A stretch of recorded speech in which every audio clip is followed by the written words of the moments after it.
All right, so here is my number one health hack. If you want to be in your peak physical condition, if you want to live a long, healthy, energetic life long into your 80s, 90s, and beyond, if you want to have the body of your dream, if you want to wake up in the morning feeling great in your body, here is everything you need to know about fitness and exercise. And I've been thinking about this because my path has been very interesting in that the majority of my life, I was in some way a very competitive athlete, at some points even professional, whether that was, running in high school and college, or snowboarding, or rock climbing. I've always had an activity that I was obsessed with. And as a result of being obsessed with that athletic endeavor, my fitness, my health followed along suit. And I never had to work up discipline to get into the gym for a rock climbing session. I mean, sometimes it was harder than others, like if I was going really hard into a workout, but it was something I fundamentally loved doing. I enjoyed it. Whereas I find it harder to get into the gym these days because I don't have that activity that still sparks me with that same level of obsession. I do jitsu and I play tennis. I don't really climb anymore, and I lift weights. Those are the three things: tennis, jiu-jitsu, and lifting. And lifting is the thing that I have the hardest time self-motivating to go do. But when it comes time to go play tennis or jiu-jitsu, I'm psyched. I'm like, hells yeah, let's go do that. Lifting just isn't the thing that sparks me with joy.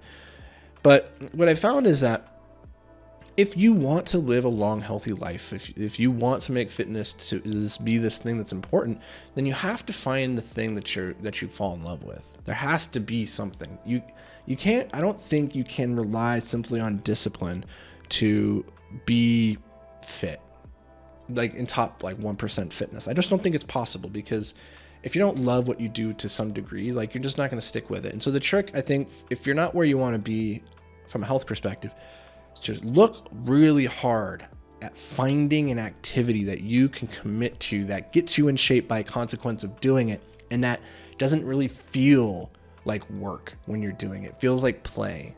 And if I could wish anything for anybody out there, it's just to fill your life with more play. I think play is a good thing. I think it's something that's missing in so many of our lives.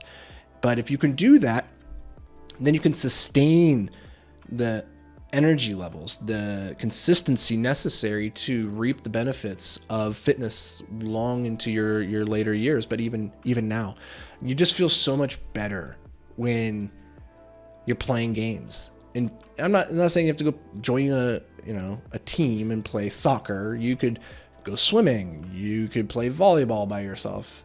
Maybe you like racquetball, just hitting a ball against a wall by yourself. There's all sorts of ways, but you gotta find what it is for you. And it might change over time. Maybe for example, for a long time it was running for me. And then I fell out of love with running and I found rock climbing, and that was it for a long time. And now that's not it anymore. So it's going to continue evolving. But I think if you can find that activity that feels like play, you're going to have such an easier time prioritizing it and actually making yourself go do the thing. At the end of the day, that's the most important when it comes to fitness. Just consistency and longevity. Stay doing the thing for as long as you can. So don't prioritize intensity. If you can only get in 2 days a week to do the thing, it's better to do that and maintain the consistency for a year rather than, spend 10 days in a row in the gym and then never go back in for the rest of the year, right? We know this intuitively, and yet we all kind of fall into this trap around New Year's time, which is why I want to talk about it now, because I want you falling into that trap. If you can't do it forever, don't do it for a day. Figure out what that thing is that you could do forever. Go find it. It's out there. I promise you. So that's going to do it for me, guys. I'll catch you tomorrow. Until then, stay hyper-focused, my friend.